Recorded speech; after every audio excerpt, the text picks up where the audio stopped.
नमस्कार, आप देख रहे हैं न्यूज इंडो गल्फ और मैं आपके साथ रोहित कुमार। अभी हमारे साथ जुड़ रहे हैं बातचीत करने के लिए रविंद्र यादव उर्फ गब्बर यादव, जो कि अपने बातों को बड़े ही बेवाकिफ तरीके से रखते हैं। और आपको बता दें कि यह विवादित बयान से पूरे सिवान ही नहीं बल्कि पूरे बिहार में ये पूरा प्रचलित है। इनसे बातचीत करेंगे और जानने का प्रयास करेंगे कि इस बार लोकसभा चुनाव को लेकर के इनके जो महागठबंधन की जो सीट है 40 के 40 सीट, ये लोग भी दावा कर रहे हैं कि हम लोग 40 के 40 सीट जीतेंगे। और जो आपको बता दें कि जो एनडीए के जो कार्यकर्ता है, एनडीए के जो मंत्री हैं, वे लोग कह रहे हैं कि महागठबंधन एक भी सीट नहीं जीतेगी। तमाम इन्हीं विषयों पर हम इनसे चर्चा करेंगे। गब्बर यादव जी, सबसे पहले बहुत बहुत स्वागत है आपका। आपके चैनल को भी बहुत बहुत स्वागत, धन्यवाद। और विवादित बातों के लिए मैं नहीं जाना जाता हूं, मैं जेन्युइन बातों के लिए जाना जाता हूं और बेवाकिफ तरीका से बोलने के लिए मैं जाना जाता हूं, सच्चाई के साथ।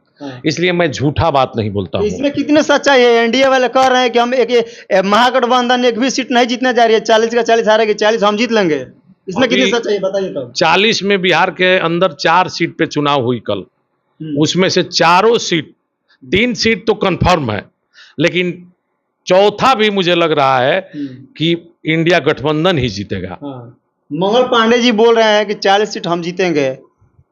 देखिए, माननीय जो मंगल पांडे जी हैं स्वास्थ्य मंत्री जी, वो नेता थोड़े हैं, जन नेता थोड़े हैं। वो तो भोजपुरी में एक नई लोग कहता है कि चमचागिरी, तो वो चमचागिरी करके मंत्री बनते हैं। चमचागिरी करके बड़े मंत्री भी बन सकते हैं, केंद्रीय मंत्री भी बन सकते हैं, लेकिन जन नेता नहीं बन सकते हैं। इसलिए जनता की बात की जानकारी उनको नहीं रहता है, इसीलिए वो बयान देते हैं कि राजद एक भी सीट नहीं जीतेगा। और उनकी बयान को सिवान की सम्मानित जनता कोई तरजीह नहीं देती है, ना सुनती है। इतना बड़ा आरोप लगा रहे हैं, वो स्वास्थ्य मंत्री है, आप बताइए, उनके ऊपर ये आरोप लगा रहे हैं कि चमचागिरी करके वो मंत्री बनते हैं, बड़ा मंत्री भी बन सकता है। आखिर ऐसा आरोप आप उनके ऊपर आखिर ऐसा क्यों लगा रहे हैं? वो चुनाव कभी लड़े हैं, उनको लोग जाना है, सिवान के लोग तो अभी उनको जाना कि एक मंगल पांडे भी नेता है। जब मंत्री बने तो जब वो एमएलसी बने, मंत्री बने, तो अभी लोग जाना, तो चुनाव तो कहीं लड़के बने नहीं। तो इसीलिए जो सच्चाई है, देखिए, मैं 100 बार अपनी बात को दोहराता हूं कि मुझे कोई लोभ लालच नहीं है राजनीति में, और नहीं मैं व्याकुल भारत हूं चुनाव के लिए, नेता बनने के लिए। मैं जो भी बयान दूंगा एकदम सच्चाई के साथ बयान देता हूं, और इसीलिए मेरी बात को लोग सुनते हैं। और मैं किसी से डरता नहीं हूं, और ना मैं चापलूसगिरी करता हूं। तो इसीलिए मैं माननीय मंत्री जी की जो सच्चाई बयान है, जो सच्चाई उनका अस्तित्व है, जो उनका ताकत है, उसके बारे में मैं बता रहा हूं कि वो कभी जन नेता नहीं बनेंगे। चाहे वो केंद्रीय मंत्री बन सकते हैं, लेकिन जन नेता नहीं बन सकते हैं। वार्ड से भी, वार्ड में भी जन नेता नहीं बन सकते हैं। एक वार्ड के जो दायरा होता है 400 वोट पंचायत में, उस दायरा में भी उन लोगों में के बीच जन नेता नहीं बन सकते हैं, इसलिए कि वो जनता के समस्याओं से काफी दूर रहते हैं। इसीलिए आप ये आरोप उनके ऊपर लगा रहे हैं? बिल्कुल, आरोप नहीं लगा रहे हैं, ये सच्चाई है, इस बात को रख रहे हैं। अच्छा, सिवान साहब लोग कितना मजबूत हैं? अवध बिहारी चौधरी जो कि बिहार विधानसभा के पूर्व अध्यक्ष हैं, वे सिंबल लेकर के सिवान में आ गए हैं और काफी और उनके ऊपर भी टिप्पणी टिप्पणी चल रही है। आप लोग कितना मजबूत हैं? देखिए, माननीय जो अवध बिहारी चौधरी जी हैं, हम लोगों के गार्जियन सम्मान नेता हैं। हम लोग बहुत छोटे थे तो उस समय वो विधायक थे, मंत्री के पोस्ट पर रह चुके हैं, और उन्होंने अब बड़े बड़े ओहदा पोस्ट पर रहते हुए नहीं कहीं चोरी की, ना कहीं लूट मार की, ना कहीं किसी का हत्या कराया, ना किसी के सिवान शहर में गांव घर रहते हुए कहीं किसी का जमीन का विवाद किया, ना जमीन हड़पने का काम किया ना। इसीलिए लोग जो है ये चर्चा कर रहे हैं गांवा गाई कि इस बार अब की बारी अवध बिहारी, सब पर भारी अवध बिहारी। लेकिन सांसद का चुनाव तो पहली बार लड़ रहे हैं, और बहुत ऐसे जो प्रत्याशी जो कई बार चुनाव लड़ भी चुके हैं, देखिए एक्सपीरियंस रहा है उनका चुनाव लड़ने का। इसीलिए इस बार अब की बारी अवध बिहारी, ये आम जनता में चर्चा है, सब पर भारी अवध बिहारी। कारण स्वच्छ छवि, काफी लंबा समय के राजनीतिक अनुभव, सबसे मिलना जुलना, सबको साथ लेकर चलना, सभी जाति धर्म के बातों को सुनना, यही उनका अनुभव, यही कारण है कि वो लोकसभा चुनाव जीतेंगे और दिल्ली जाएंगे। अच्छा, एक सवाल आपसे और रहेगा कि आप ही के कार्यकर्ता लोग बोल रहे हैं कि इनके पहले जो भी प्रत्याशी आता था उनमें दम नहीं था, इनमें काफी दम है। देखिए, ये मैं नहीं कह सकता हूं। लेकिन आपके कार्यकर्ता मीडिया में बयान दे रहे हो, चल भी रहा है वो। कार्यकर्ता की बात को मैं नहीं उस पर बोलना चाहता हूं। आप लोग तो प्रदेश के नेता हैं। हाँ, तो हम लोग किसी जो सच्चाई हो इशू उसी पर बोलना चाहते हैं।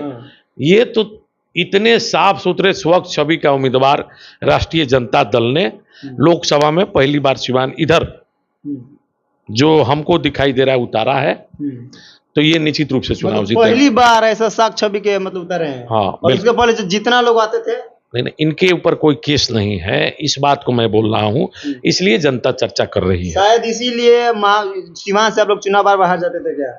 नहीं, ये अब देखिए, ये बात नहीं है, ये मैं इनकी बात बोल रहा हूं कि इनका कैरेक्टर साफ सुथरा है, जनता इनको चाह रही है, वोट देगी, चुनाव जीत के दिल्ली जाएंगे। अनुमान है कितना वोटों से चुनाव जीतिएगा आप लोग? देखिए, अभी और नॉमिनेशन में क्षेत्र में फील्ड में आना कुछ नेता बाकी है। हाँ, प्रत्येक साल के भांति इस साल भी, प्रत्येक साल के भांति इस साल भी 12 से 14 नॉमिनेशन होगा। हमको लगता है 15 तक चल जाए, 10 के ऊपर नॉमिनेशन होना ही है। तो उसके बाद हम लोग बताएंगे कि कितना वोट से चुनाव जीतेंगे। जब प्रत्याशी लोग आ जाएगा मैदान में, नॉमिनेशन हो जाएगा, तो अब पता चलेगा इसमें कितने लोग किस तरह के आए हैं, तब जाकर के हम लोग बताएंगे या बयान देंगे कितने वोट से हम लोग जीतेंगे। जीतना निश्चित है। लड़ाई किससे रहेगी आप लोगों की? लड़ाई तो पूरे देश में चल रहा है, 2 धारा में लड़ाई है, एनडीए और इंडिया गठबंधन का। बस हमको जो लगता है यही रहेगा, यही लड़ाई रहेगी। कुशवाहा जी बोल रहे हैं कि यादव समाज के वोट हमारे तरफ आ रहा है। कुशवाहा समाज के भी वोट तो हमारी तरफ है। 4 गो लोकसभा के टिकट राष्ट्रीय जनता दल ने कुशवाहा को दिया है, तो वो लोग भी घूमेंगे, वो लोग भी आएंगे। हमारे पार्टी में भी राजद के बहुत जुझारू कार्यकर्ता कुशवाहा समाज से लोग हैं। हमारे पार्टी के जिला अध्यक्ष कुशवाहा समाज से हैं, तो कुशवाहा समाज के वोट हम लोगों को भी मिल रहा है। हाँ, बिल्कुल मिलेगा। यहाँ इंडिया गठबंधन जीतेगा। 400 पार का वो लोग नारा दे रहे हैं सिवान में। इस बार 400 पार, 400 पार विकास का जब बात हो रही है वो 400 पार कर रहे हैं। कोई इशू नहीं है। 2 बार ही सब झूठा जुमला चला। एनडीए गठबंधन की सरकार ने पुलवामा हमला में 400 आरडीएक्स कहां से आए, 40 भारत के सैनिक कहां से मरे, 400 आरडीएक्स का पता नहीं लगा सकी आज तक 10 साल में। तो 400 कैसे पार के पता लगा लिया कि 400 पार होगा? आप हमसे पूछिए, बताइए। इन्होंने भारत का रेल बेचा, प्लेन बेचा, खेल बेचा, नौकरी रोजगार बेच दिया, और इन्होंने खरीदा क्या है? ईडी खरीदा है, सीबीआई खरीदा है, गोदी मीडिया खरीदा है। तो ये जो कह रहे हैं 400 पार, ईडी और सीबीआई गोदी मीडिया के बदौलत जनता में इंडिया गठबंधन चल रहा है। महंगाई से पूरा देश त्रस्त है। 400 का सिलेंडर 1200 में, बेरोजगारी है, भ्रष्टाचारी है, अपराध है चरम सीमा पे। इसलिए इनका जो अब जुमला है ये देश के अंदर नहीं चलने वाला है, और अब इनकी जुमला न देश की जनता सुनने के लिए चाह रही है। आप लोग भी तो 1 करोड़ रोजगार का बात किए हैं, तो हम लोग रोजगार देंगे। अभी देखे ना, 17 महीना में 5 लाख दे दिया गया। नीतीश कुमार तो बोले थे हम ना दिए, वो कहा दिए हैं? तो 15 साल से सरकार में थे तो काहे नहीं दे दिए थे? नीतीश कुमार जी 15 साल से सरकार में थे तो क्यों नहीं दे दिए? ये तो हम लोग का क्रेडिट है नो, कि 17 महीना में माननीय हमारे नेता तेजस्वी जी ने दिया।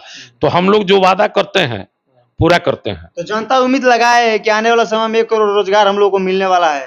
बिल्कुल रोजगार भी मिलेगा, और सिवान की सम्मानित जनता से मेरा आग्रह निवेदन होगा कि जो भी सिवान में कमी है, चाहे वो सिसवन ढाला हो, ओवरब्रिज हो, या और भी अपराध का मामला हो, जमीनी का मामला हो, उस सारे चीज पर लगाम लगेगा सिवान के अंदर, जब महागठबंधन से माननीय श्री अवध बिहारी चौधरी जी चुनाव जीतकर दिल्ली जाएंगे। अपील क्या कुछ कीजिएगा? बिल्कुल, मैं सिवान की सम्मानित जनता, किसान, मजदूर, नौजवान, अपने महिलाओं माताओं बहनों से आग्रह निवेदन करूंगा कि आप लोग इस समय को पहचानिए। बहुत कठिन दौर से गुजर रहा है भारत और बिहार। आप लोग एक एक कीमती वोट अपना इंडिया गठबंधन और राष्ट्रीय जनता दल के उम्मीदवार माननीय श्री अवध बिहारी चौधरी को ललटेन छाप पे बटन दबाकर भारी मतों से विजयी बनाकर दिल्ली भेजने का काम करें। चलिए, ये थे हमारे साथ राजद नेता रविंद्र यादव उर्फ गब्बर यादव, जो कि अपने बातों को बड़े ही बेवाकिफ तरीके से रखते हैं।